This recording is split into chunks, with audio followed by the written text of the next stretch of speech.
listening to Travel Agent Chatter, Volume 26. Travel Agent Chatter is an audio series produced by the team here at Host Agency Reviews each and every quarter. Today's guest of travel was rooted in her childhood visits to Disney, but it wasn't long before she discovered that there was a whole lot of travel outside of Disney that she could sell. And sell she does because despite the pandemic, this advisor is on track for $1 million in sales in 2023 and is an inspiration to any advisor that is looking to learn more about accessible travel. She is on a mission to educate advisors about resources beyond, no matter how great it is, special needs at seas, there are things beyond that. And she is on a mission to help advisors become more comfortable with travelers from a wide range of accessibility needs. So we will give you a clue and let you know that A, accessible travel is not as scary as you might think. B, it goes beyond wheelchairs and scooters. And C, it all starts with a conversation. Lastly, we're going to have her spill and show us how she puts in the work upfront to maximize her CRM's email workflow automations so that she can spend more time with her clients and really get to know their needs. So there's a lot to cover in this episode, but before we do, mark your calendars because HAR's annual survey is opening. So join nearly 1,500 other advisors that take the time to fill out our survey so that we can publish these free reports that really help advisors benchmark their agency. You might have used this in the past. And they also help the industry see the trends on the business to business, the leisure side of the travel industry. The survey opens mid-April, but regardless of whether you're listening to this now or in the future, go to hostagencyreviews.com/survey where you'll find either the survey if it's open, or if it's closed for the year, you will find a place where you can sign up for reminders when the survey opens. And even better yet, you can also sign up for reminders where you can be the first to know when we drop our annual reports. So we have heard through the grapevine that our 50 plus page reports, as you know, we take things very seriously here at HAR. So 50 plus pages on our reports. We've heard that they are pretty darn dreamy and they are dripping with delicious data, which I would also agree with. So we will put that link in the show notes for easy access. And now you have no excuse not to sign up. It's just a click away. Without further ado, let's get on to the show. All right. Well, happiest days to all of you. Spring is finally here in Minnesota, even though we've still got about a foot of snow on the ground in late March. But I am confident that we'll start to see signs of life soon if the pattern of past millennia are any indication. So fingers crossed on that. I am Stephanie, the founder of Host Agency Review, and so what do we have in store for you today? Well, a whole lot of fun and, of course, education as always. For those of you who are listening in that are newer to the industry, today's guest is inspirational in the growth of our agency. With January 2023 sales, already half of her sales for 2022. And Amy is hoping that 2023 is going to be her $1 million in sales year. I am hoping so too. We are going to hear about how her Disney TikTok video recording of a family tradition went viral, how email workflows save her time so she can focus her energies on her clients and giving that human touch. And then we'll also get your learning on when it comes to how to be a better travel advisor for those of your clients that may have special needs. So whether it be someone that has a child or someone in their family with autism, a client that may have mobility issues, or a plus size client, we're going to talk about ways you can make sure you can have the conversations with all of your clients so that everybody can enjoy the trip that you are booking them on. And links and resources that we talk about today can be found in today's show notes, which you can find by going to hostagencyreviews.com/TAC and clicking on episode 26. Now, a map for today's talk. So we'll be covering a variety of topics in each segment. Here's what they are. We'll start with beginnings. We'll talk a little bit about Disney. We'll talk about the accessible travel tips. We'll go into her operations of the agency. We'll tap into her wisdom, and then we'll finish it off with our indispensable segment. So this is a lot of talking. I think we should get things started. So Amy, welcome to Travel Agent Chatter. Thank you so much for having me, Steph. I'm so excited about this. Yes, it is such a pleasure to have you on. I loved your host week presentation on accessible travel, and I'm thrilled to have you on to hear more about your story and also pick up some tips on accessible travel. And if anybody missed Amy's presentation on accessible travel for Host Week, it's kind of a gem. It'll go a lot more in depth than we're able to during this podcast. But I will put a link to that in the show notes for you. So, Amy, your family unknowingly kind of planted the seeds to your career in travel when you were growing up because you didn't necessarily travel broadly, but you did grow up in Florida. So, you had a lot of those popular tourist destinations within a stone's throw. So, tell us a little bit about the family trips growing up and how they led to you opening an agency. Definitely. So I grew up in South Florida where it's really easy to hop on the boat and go to the Keys, go to the Bahamas.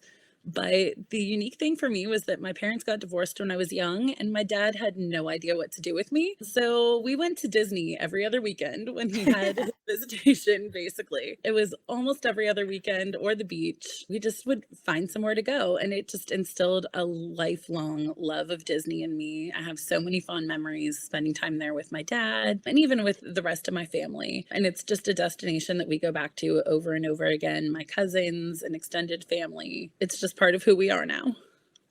I didn't ask you this before during our conversation, but I'm curious. Do you know how many times you've actually been to Disney? Oh my gosh, I do not. But the last time that I counted, my girls have gone 27 times already, and they're 6 and 8. Okay. Wow.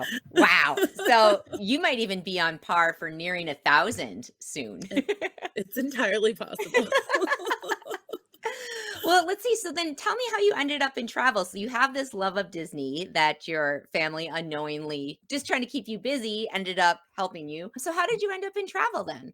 I really decided to bring my girls back to Disney for their first trip, and it was immediately overwhelming coming from like being a local and just popping up for them. And so I reached out to one of my friends who was a travel agent, and she was so awesome, helped us so much. And then I just got nerdy with it. Like I started having as much fun planning the trip as I was on the trip. And so I was like, okay, I think that this is what I'm going to do. I was staying home and homeschooling my girls, and it felt like it was something that I could do part-time and kind of set my own rules for. So I went for it. So did you join then your friend at their agency I or? did. I started at the same agency as her. I was like, she's successful, so I'm just gonna do the same thing that she's doing. And it was a great place to start. It was a Disney focused agency, a small community of agents. And I think when I joined, there was maybe 50 agents total there. So it was a good place to kind of get the lay of the land and learn the ins and outs of the start of the business and grow there. Well, I think it makes sense to start talking about Disney since obviously that's an area that's very close to your heart. So let's hop to the next segment. And when you first started, you focused solely on Disney. So would you share with us the story about that viral TikTok video with the balloons? Because it's Oh, so cute. absolutely. So one of my friends gave me the advice that the key to success on TikTok is really authenticity. And I was like, I don't know. I get in front of a camera and I'm like, I don't know what to do with my hands. I don't know where to look. And so I had recorded this little family tradition that we have at Disney, which is my girls always want to buy the overpriced balloons on Main Street and carry them around for the rest of the trip. But taking them home with us, then we can't see out the back window. So we started a tradition of giving them away to another family on our last day before we leave.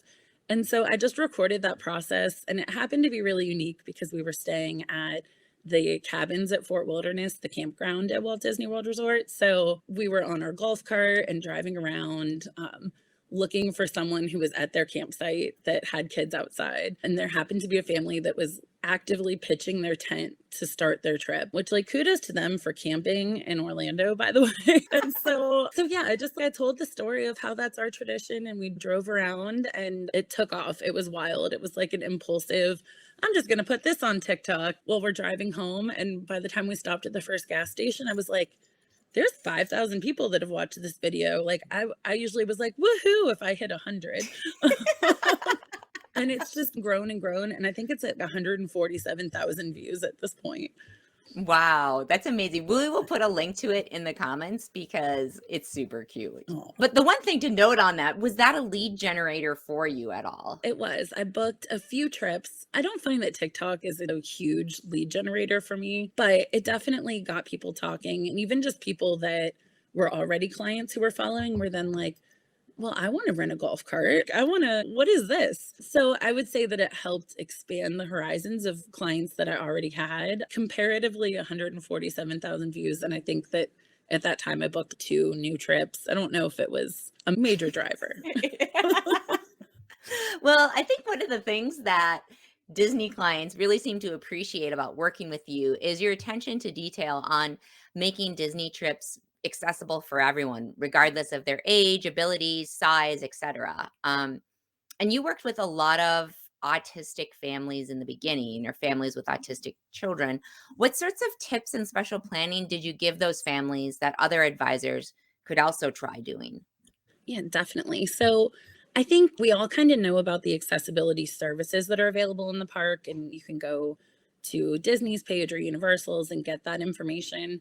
But I think telling them things like where there's a quiet place to go and sit. If you're feeling sensory overwhelm, go tuck into this corner over here. You're going to find some benches that don't have a ton of foot traffic, some of those kinds of things. And then also helping them with if they have food kind of preferences that you can say, okay, here's where you can find cheese pizza in every park all the time, or here's where you can find soup at any time, even in the middle of summer, and helping them just with some of those like particulars because everybody has certain things that are comforts that are security for them at home, whether they're autistic or not. And so helping them meet those needs while they're there to make sure that they were as comfortable as possible while they were there. And for you, because your family, as you describe it, is spicy. We are. And so this kind of bled in from your home life where you were trying to figure out how to comfortably go to Disney. Maybe you can explain it with kind of the spiciness of your family. Yeah, definitely. So my husband has really severe social anxiety. And so that's a roadblock for him when it comes to any kind of crowds, concerts, theme parks, any of that. And so when we were planning the trip, it was like, okay, I need to make sure that he has the ability to unplug and not to feel like he was making a spectacle of himself, that he didn't feel like he had to necessarily like wear headphones or something to tune out the noise. And so that was definitely a big part of it. And then I also have some neurospiciness with my kids too. And so we were trying to make sure that their needs were going to be met and that they were comfortable. Even just little things like we'd go to there's a restaurant at the Wilderness Lodge where they kind of like pick on you and have a lot of fun, but just letting our server know that, hey, my 8-year-old is maybe not going to want to be as playful as other kids are. If you take her to the imaginary jail, she may cry, kind of thing. You may ruin the trip for her. Yeah, yes. Just things like that. We started to accommodate for our own family. And it seemed natural to want to do those things for my clients. And a big part of it was just kind of volunteering information. Hey, if do you have anybody in your party that might feel overwhelmed? I got you. Another big thing for me personally is that I'm a plus size girl, obviously. And I was worried about fitting on rides because when you go to like your local fair or whatever, those rides aren't necessarily accommodating for everyone, whether it's mobility or body size or whatever. So I kind of went in with this idea that there was going to be attractions I wasn't going to be able to participate in and that kind of thing. Obviously, I grew up going to Disney all the time, but my body post 2 children is a lot different than my body was pre 2 children. What? So I was like, I don't know. And so our first trip, I found that I sat out of things like, oh, I don't think I'm going to be able to ride Rock and Roller Coaster. And then I started finding groups and YouTube videos, and I was like, wait, like there's people my size and bigger that are riding rides. Like I don't need to sit out. And so that has started to be a question that I ask clients, or if we connect on Facebook or I know them in real life, that I can be like, hey, just so you know, you're totally good to ride rides. That makes tons of sense. So, and I know like you even mentioned you check in to see if someone gets motion sickness or what rides a pregnant woman can ride when they're at Disney Park. And that's on the app, right? Is where Yeah. you're looking at that. Yes. The app has so many awesome filters that you can narrow down rides based on if you're pregnant or even things getting into the nitty-gritty of if the rider is ambulatory and they can transfer to the ride vehicle versus stay in their wheelchair. All those kinds of like really particular situations are in their filters. Now, for some people, it can be awkward to ask about accessibility needs or mobility needs or weight. So, how do you approach that with your clients? Totally. It starts at the very beginning. So when they fill out their form to schedule a consultation with me, I have a question about, does anybody in your party have any special needs? And then I have a long checklist so that they can check things off. Because a lot of times I think when people hear, do you have any special needs or accessibility needs? They immediately are like, oh no, we don't have any wheelchairs in our party, and they keep Mhm. trucking. So that list is things like ADHD and anxiety, special diets, like even asking if they're vegetarian, and really kind of getting them thinking about, is there anything about us that's unique? Because everyone has something about them that is unique. And so asking that information, I'm always surprised by how many of those check boxes come back. And then when we're on the phone, I'll be like, so let's talk more about special needs. And they're like, oh no, we don't have any. And I'm like, wait, you checked off like 10 boxes. Hold up, let's go back. And so starting there so that I kind of already have a baseline, and then in the phone call asking them again. So just to confirm, does anybody in your party have any special needs? That could be things from needing a mobility device to a special diet to anxiety, and sometimes also volunteering personal information if I feel comfortable and I think that the client will be receptive, just saying my husband has anxiety, or when we travel with my cousin they need XYZ, that people start to feel comfortable once they know that they can trust you and that you Mhm. have a shared experience. Yeah, exactly. The shared experience can really help open doors. But I like the idea of having the form that people fill out with the check boxes, and it's not just a blank, so that it prods people. And then it also makes it so you can open up the conversation. Because if you are, like for me, I sometimes have accessibility needs depending on how my autoimmune disease is feeling for the day. But it's made me so much more empathetic to when I was able-bodied, I never thought about things, and it's a great way to connect with people. Absolutely. Well, let's see. So you and I spoke briefly about how many a lot of the advisors that focus on Disney, they really only sell Disney, and so that Yeah. clients often are trained to think that if you sell Disney, you're only selling Disney, which you did in the beginning, but Yes. like many Disney advisors, then you started branching out. So you now, I think you said like a third of your sales is Disney, a third cruise, and a third is other destinations. So what prompted you to start broadening your niche? Because this is not abnormal, but I'm curious what your journey was like. Really, it was following my clientele. So I love Disney and I could go back to Disney. I think our record was 7 times in 1 year, but that's not everybody's cup of tea. And so I wanted to be able to offer them other destinations, especially as my clients started kind of forming around that accessibility niche, that they wanted to still work with me because they felt comfortable that I was going to make sure their needs were met. And so it kind of just, I followed the clients. So they wanted to cruise. So I started really learning more about the cruise industry, taking cruises, and also as I took more cruises and I took different vacations, then my clients were like, well, wait, I want to do that too. Because everybody has FOMO. Like you can't see vacation pictures without it. I have friends who are in the Virgin Islands right now, and I have 100% started pricing out our next trip. Well, I want to go there. It's so nice. One of our earlier Travel Agent Chatter episodes deals with Jennifer Donchez, who started out in Disney with kind of the same reason, wanted to be able to bring her kids to Disney, and that's the age everybody was in. But then as the kids grew older, she expanded out, and now she does destination weddings and honeymoons as her main focus, which her children are around that age. So Yeah, it's kind of neat how things evolve. they do. Definitely. It's just, it's fun to kind of go to the next place. And then the other thing was also grandparents. A lot of times when people are going to Disney, it's multi generational. Like the parents get the idea, and then the grandparents want to go, and the aunt and uncle want to go. And you get like Mhm. this big group. And then the grandparents want to still be able to take their own vacations separate from that. And so a lot of my cruise business is really grandparents too, which is Interesting. Yeah, it's interesting. I just actually, I think right after we had chatted last, I had a client who's going to Disney who was like, "Could we shorten our trip a little bit?" And I was like, "Yeah, sure, why?" And she's, "Well, we're thinking that maybe we'll leave early, let the grandkids continue enjoying Disney, and we're gonna go take a cruise." And I was like, Nice. "That is the best of both worlds. You're gonna get to spend time with the grandkids, see the magic, and then get out and Yeah, and go." have your own time so it's relaxing. Well, let's move into our next segment where we'll I want to dive a little bit more into accessibility. So, the first thing I'll mention for those of you that are looking to learn more about accessible travel is that we're going to put the link again into the show notes for two resources. One is Amy's Host Week presentation on accessible travel, which is fantastic. And then another episode we did on accessible travel with Becky Kirby, who does accessible travel specialist type of thing. So we'll put those in there for you.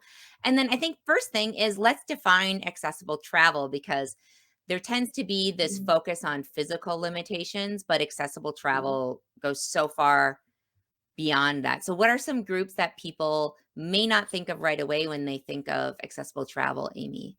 Yeah, definitely. So obviously, we have mobility challenges and different kinds of physical disabilities, but that can be things even like a colostomy bag or having a pacemaker or different things that where there's concerns about, hey, can I go through the metal detectors or the security screenings for different places? But then also things like autism or even anxiety. I feel like at this point we all have a little bit of anxiety.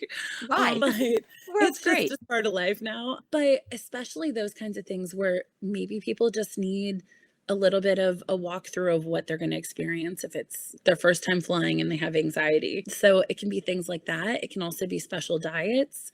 So that could be for a medical reason or a religious reason, personal preference. It seems like a lot of people now have learned that they have gluten intolerances, so that's something that's super common, and just making sure that their need is they're able to have it met while they're there. So I just like to think of it as making sure that travel is accessible for everyone, their unique need is, and look at a person as a person. And all the things that make them unique are also things that factor into how they're going to vacation. So what are some accessible travel that you have booked outside of, say, Disney and cruises? Because you often hear with Europe that Europe doesn't have the ADA laws, and so it's not very accessible, which a lot of advisors don't really want to deal with that because it isn't as accessible as a lot of places in the US. So but I It's know so you book it, so tell us more about Yeah, that. there's some really great suppliers that are out there that will help you identify those hotels. One of them is Wheel the World. Kirsty Durso turned me on to it actually right after our Host Week presentation. And Nice. Wheel the World is amazing. And so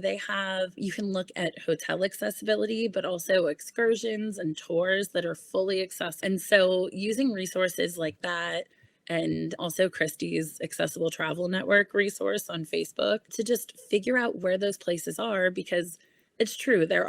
We hear all the time, well, these places have been around long before there was such a thing as a mobility device, or we're not going Mhm. to interrupt hundreds and hundreds of years of culture and history to put in a handrail. But there are a lot of places that still are accessible or companies that will provide services to make those spaces accessible for you. So I'm going to link to a few of the resources that you mentioned, Amy. So the Accessible Travel Network on Facebook, Wheel the Yeah. World. And can you talk a little bit about that? Because you said there's an affiliate program for advisors.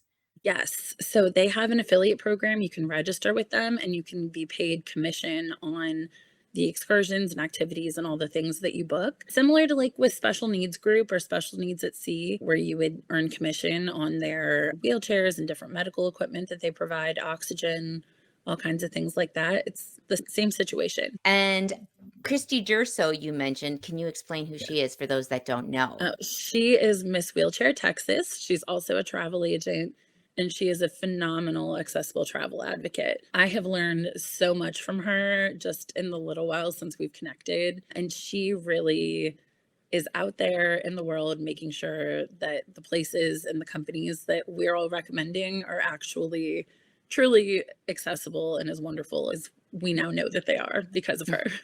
And she has hers is the Accessible Travel Network Facebook group. Yes. Yep. Yes. Excellent. Well, we'll definitely link to that. It'd be a great place to just even listen in and see what people are talking about there. Yes, and Christy, please excuse my fangirling over you if you're watching this. Awkward. Yeah, right. Well, let's see. And I know that so for you, one of the things you found was your host agency didn't necessarily have a resource guide internally that focused on accessible travel. So that's something that you were working on. Definitely, definitely. So I am very fortunate to be the co-administrator of diversity, equity, and inclusion at my host agency. So that was something that we realized was a lot of suppliers, a lot of hotel chains and different things, they have the resources. It's just knowing where to find them and knowing the right keyword. Everybody calls it something a little different. So putting all of those things into a single location for agents to be able to go and see, okay, I'm going to send somebody to Universal. What programs do they have? Or I'm going to send somebody to Hawaii and they are going to be taking their own personal wheelchair with them. What are all the steps from the airport to the transfers, which is, I think, one of the things that I was the most surprised to find is such a challenge is finding transfer companies that have accessible vehicles. So walking them through the transfers, making sure that they have an accessible hotel, that their excursions are accessible. And so just putting all those things into one place has been a really fun project and also really like heartwarming, I guess, is the best way to describe it, because I feel like we hear so often that the world is not accessible to people. So to really see all of these programs in one place has been a moving experience for sure. Yeah, what a gem of a resource for people. Because it is, it's very hard. I was doing research on it for something, and there's just not that many resources out there, especially specifically within the travel advisor community. I found them outside, people with blogs and things like that.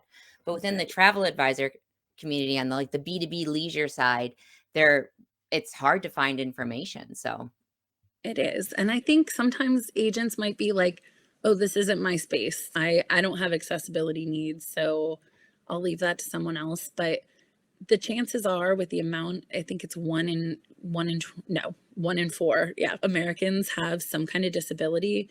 You're already servicing someone who mhm. has accessibility needs. So it just makes sense to meet them. You don't have to have that personal experience. You just have to have the desire to really meet your clients' whole needs, not just their vacation needs. And now you have the resources that you can tap into Mhm. to make sure that you're meeting them. That's right. Well, let's move into the operations of your agency. So you have seen a huge amount of growth the last few years. So let me see if I'm getting this right. So in 2019, which is when Mhm. you started, is that right? I started in 2018. Okay. So 2019 though you had $150,000 in sales. Yeah. And then something happened in 2020 that made the world stop. I don't know what it was. Yep. Who knows? So, didn't have great sales those years. But then in 2021, you over tripled your sales to half a million in 2021 and you're on pace to surpass that this year. Is that right?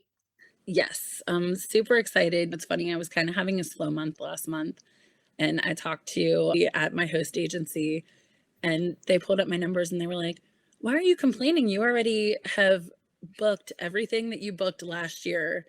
You've met that number already in the first quarter of this year. Like, you're doing fine." And I was like, "Oh, yeah." Like, Thanks. it's a good reminder too to pull back. I feel like we can get fixated on those like monthly numbers, and pulling back and looking at the whole picture is super helpful. Well, huge congrats on the growth of your agency because it's Thank you. inspiring and it's wonderful to see. And I know for people listening in that are newer, it's always nice to hear from. It's one thing when you hear from an advisor that's been in the business 10 years, but it's always nice to hear from people that have only been in it for a few years that have really been able to take off. So, one of the things I like to check in with guests about is if they charge fees, and you don't. So, can you tell us I do not. why, your thought process? I do not. Kind of fitting in line with that vision that I want travel to be accessible for everyone. I don't want to create an extra financial roadblock for clients to use my services. Also, I have this pipe dream that I'm going to move back to Florida one day and I won't be able to charge fees when I live there in the same way that I would here. So it's a twofold thing. But then also, selfishly, I feel like there's a pressure that gets associated with charging a fee. I don't want to add that extra pressure onto. We always talk about fees, and in our reports from our surveys, we always talk about, or we display how many advisors are charging fees, and more of them are. But I also think why I think it's a great way to diversify your income, especially after the pandemic. It's also really great to be in touch with what's important to you and what feels right for you for your business, because things change and are fluid. So you can always Mhm. add fees if you want later on, or if it just doesn't, like, that's not something that works with you, then that's totally okay too, because it's your business. Exactly. And I think that's one of the coolest things when I've talked to other agents. We just had our big conference and sitting around tables, it's like half and half. Some of us do, some of us don't. We all have our own reasons, whether it's our clientele or just the client load that we feel comfortable with. But I agree with you. It has to be what feels right and matches what the values of your business are. And you mentioned when we were chatting that one of the challenges with scaling your agency and growing so fast was that it was hard to scale and come up with the systems in place. And on a past episode with Erica Carr, I think it was maybe a couple episodes ago, but she mentioned the same kind of problem in her episode, and I'll link to this in the show notes. But she said for scaling, she kind of recommends building up from the ground up. So anyone that's new, like, build with the future in mind and knowing that Mhm. by the time you actually are like, "Oh, I need to have an email sequence in place," that you're already gonna be so busy at that point that it's gonna be hard to put it in place. So, take advantage of in the beginning when things are slow to think about how you can scale it and to build out your processes and flows, write them down so that you at least have a basis you can work off of when you're scaling. That's so true. Well, I also know that you're a bit of a workflow queen when it comes to email automations for client trips. So I'm going to pull up. So those of you that are watching the video will be able to see this, but so I just pulled up your email automations. Can you explain a little bit more about this? Because this is in test. Is that right?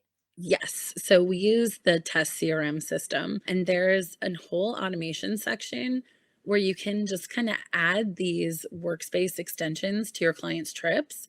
So this is a screenshot of part of my Hawaii extension that I have for clients. And so as soon as they accept a quote, then I add this extension and it automatically sets these reminders for me of when their final payments are due and reminding me to actually send deposit confirmations or send a final payment confirmation to them, but also automatically sends them emails because I feel like we all have those emails that we send to clients over and over again. And so these emails are basically that it's the things that I know I'm going to send them already. So I just have it automated so that I don't have to think about it. I don't have to remember if I sent it and I don't have to type it again. It's all there and ready to go. Yeah. And so this is just specifically for Hawaii. So do you have this for every destination, or how I do you break do. this down? Basically, once I've done a destination like more than 3 times, then I'm like, "Okay, it's time to add an extension for it." So, I have this for Disney World, Disneyland, Oh, Universal, in each cruise line too.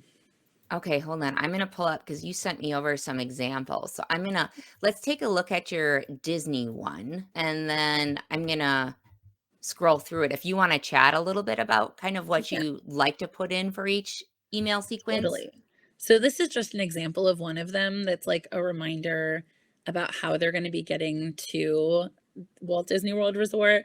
So if they're driving, if they're flying, the different options they have available for airport transfers, all those kinds of things so that they can just kind of get the wheels spinning on what they want to do. And then also equipment rentals, so strollers, scooters, other medical devices, just reminding them that, hey, these things are available because I feel like these are the things that people kind of put off until the last minute and that also don't really fit organically in our workflow all the time. So they can be things that get overlooked since they're not going to be added into their package. And then every email ends with that like schedule a call button that takes them to my Calendly so that way, if they read that email and are like, okay, yep, we need to book our scooter, we need to book our transfers, that they can click it and just get on my calendar right away, which is one of my favorite things to use is Calendly so that Oh there's no back yeah. and forth. We'll put a link into Calendly if people aren't familiar with it, but great calendar scheduling software. All right, so I've pulled up our one on Hawaii. So you've built this out. Tell us a little bit about Yeah. this. So I like to send other things that are just kind of like fun enrichment to get them excited about their destination. So this is just like an overview of the history of the Hawaiian language and the basics of it, and just some different phrases that they might want to try or learn. You can tell that I definitely have an education background I sometimes with can. emails like this, because I think it's just fun to teach them a little bit and get them thinking about the culture of a destination and really participating in it while they're there. Yeah, I love this. Like, I also come from kind of an education background as well, and I'm always curious. I love learning about the different cultures when I'm traveling to new destinations, so this is great. Yeah, Let me stop. definitely. When I have to, do multiple things while I'm trying to interview you, like change screens, I just get all flustered. You handled it like a pro. Thank you. Well, let's see. So, and do you send things like packing lists or anything along those lines, time to Yeah. check in for your flights? Yes. Yeah. So, like for the Hawaii one, they'll get a packing list, a reminder to check in for their flight, a reminder about like checking in for other things. Same thing with Disney. I'll send out an automated reminder when their dining's opening and things like that, so that they're constantly getting those reminders. And the nice thing with using the automations is that they're linked to the information in the CRM. So if we modify their trip and change their trip dates, it automatically adjust when those emails are being sent, Heavenly. because I am the worst at updating my calendar with things. So I was finding that like clients would maybe, hey, our flights are way cheaper. We're going to arrive Sunday instead of Monday. And I wouldn't remember to go in and update my calendar all the time. It'd be like, yeah, absolutely. And we'd change it. And then I'd be like, yeah, they're getting there on Monday. No, they're not. So if someone's, say, flight changes, that's part of the booking, does that automatically change it or It does. Well, so I put their itineraries in Travify. I'm obsessed with Travify. And so it will notify me if their flights have changed once their flights are added to the itinerary. So it doesn't necessarily talk to the CRM, but I still get those updates, and okay. it'll change in their schedule automatically. Yeah, and I know you mentioned too on one of the emails that you send out, you talk about things for the cruise lines that there's certain things you can do on some cruise lines that you can't do on others. Can you give an example of that? Yeah, well, so a lot of my people are coming from Disney, and so a big part of Disney Cruise Line is decorating your door, ordering different magnets and fish extenders and all these things that are just like little Disney traditions that don't necessarily extend to other cruise lines. Actually, right before we recorded this, I was talking to a client who did a Disney cruise last month, and they're going on a Norwegian cruise to Alaska later this year. And I was like, just so you know, you can't decorate your door on Norwegian. And so having some of those things also like in those emails can be helpful, because there's just little details like that people might assume based on past experiences that are different for different brands. So do you do specific sequences or workflows for tour operators or different cruise lines? So if someone's going on a cruise, they're going to get a separate one if they're going with Norwegian versus Disney? Yeah. Okay. Yep. It was time Now, consuming. yeah, it is time consuming, but like with things like that, I always think of it's just the work up front that's hard. If you can just get Yes, it done, then exactly. you rarely have to worry about it again. Exactly. Just keep it updated when the emails come in. So you take a lot of videos, pictures, screenshots when you're traveling to use them as future guides for clients. What are some examples of some things you've created for clients with those videos and pictures and stuff? The biggest one is definitely navigating Disney's new Genie Plus service that's available in the parks. I feel like it confuses and overwhelms people so easily. So I put together a video of screenshots so that they could actually see the process in the app, and like trying to explain to someone exactly where to go click in an app that has that much information can be super overwhelming. So being able to put the screenshot up and then a description of what they need to do is so helpful. And so I've tried to start doing that now. Anytime I'm taking a vacation, if I'm checking in for a cruise or checking in for a flight, to just start screen recording or taking screenshots of each step, so that the clients who maybe aren't super tech savvy or who just really want a thorough understanding, maybe for my anxious clients like my husband, that I can send them exactly what they can expect. It's a great tool too because while we work with clients that are well traveled, we also work with a lot of clients that aren't well traveled, and that's just such a nice thing to add to them. And again, it's you do it well, I guess it's not you do it once because if they change their app, you got to change things out. But True. it's like a really nice touch that you wouldn't get when you booked with an online agency or something along those lines. Those are the things that make people really fall in love with advisors. Definitely. All right, so let's move into our next segment because I want to hear about the wisdom that you've accumulated the last few years in the industry. Oh, geez. So, what are your favorite places to learn and get your learning on?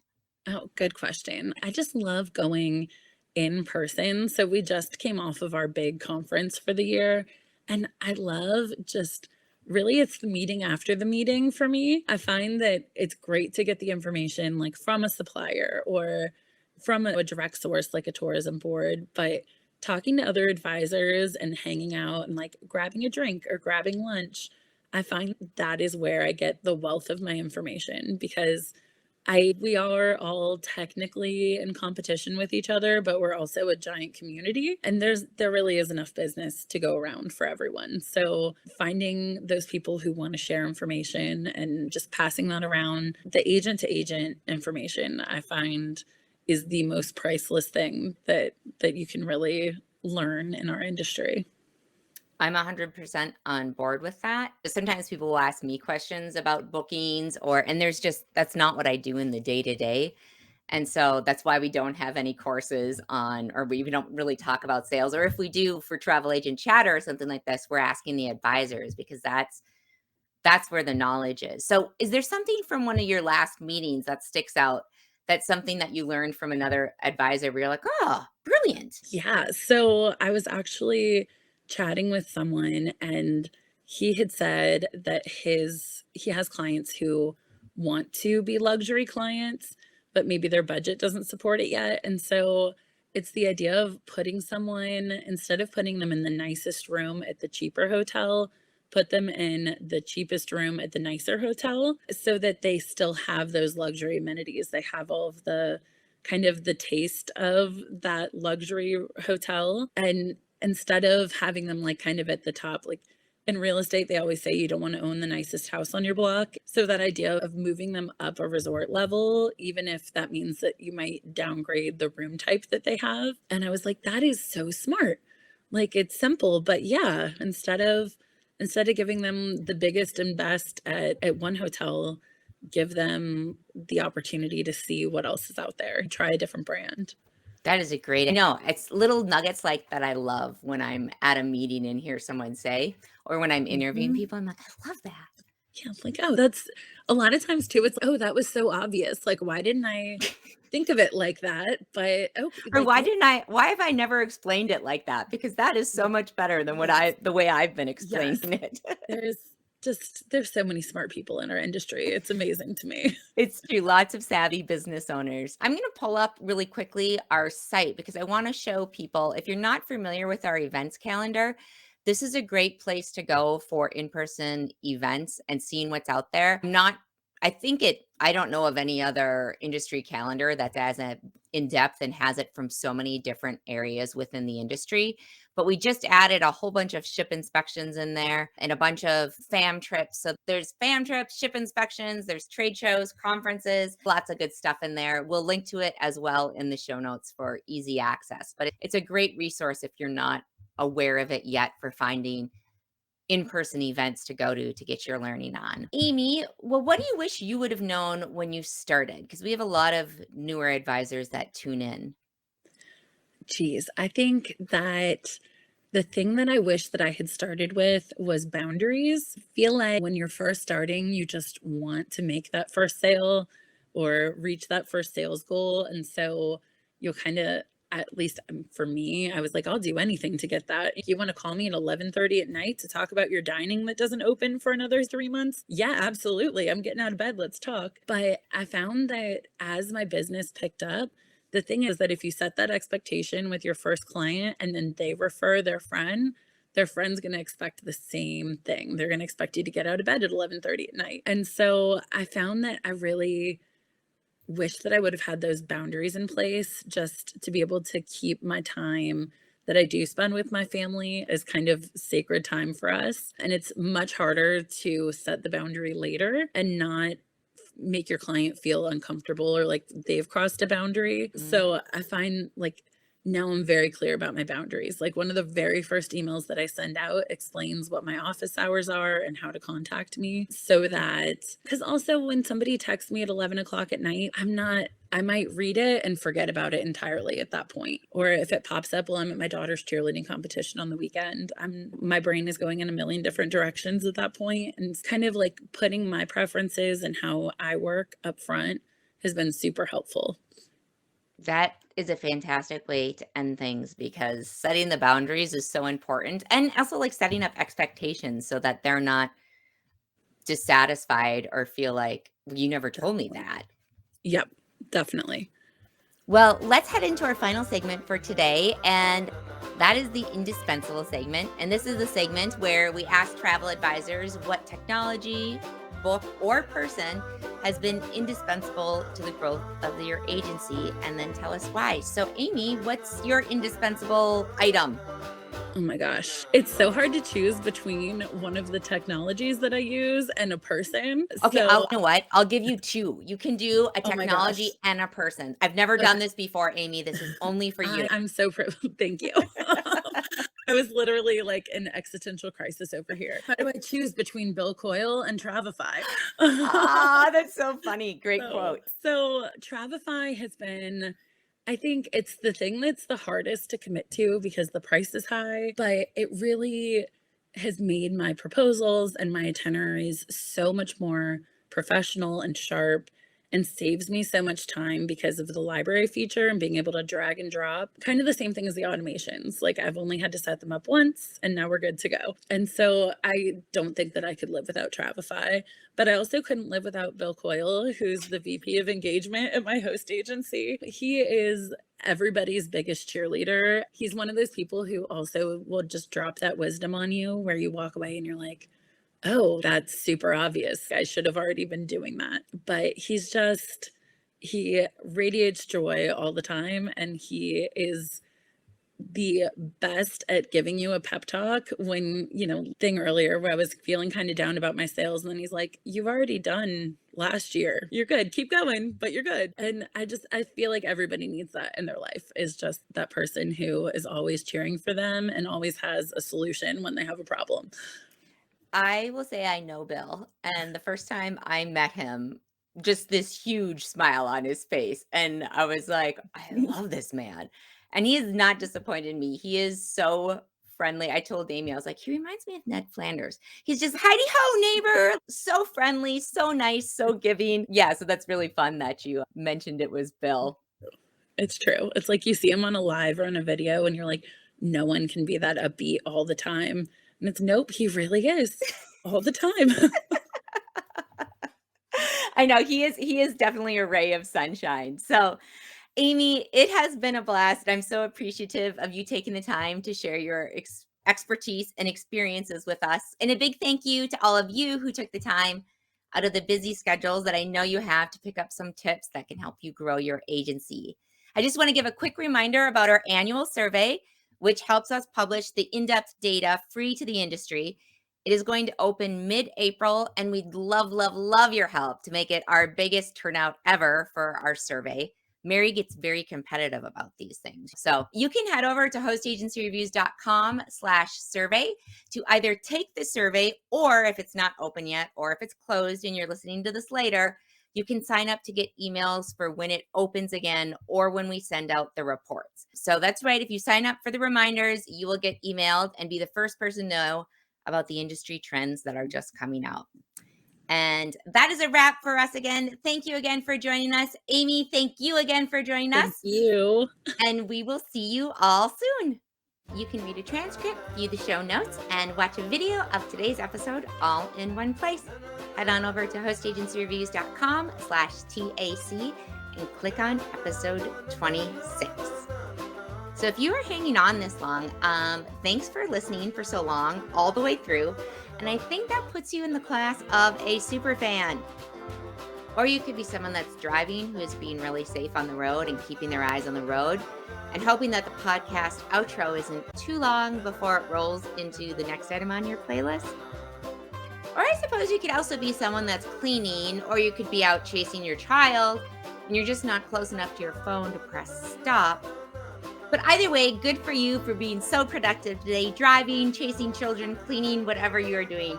If you want to go ahead and add to that productivity for today, go ahead and rate the show. So go to your favorite podcast platform and go ahead and give us a star rating and a review. So now you can feel uber productive today, like I do, because I just finished a podcast. Go us. That was my high five.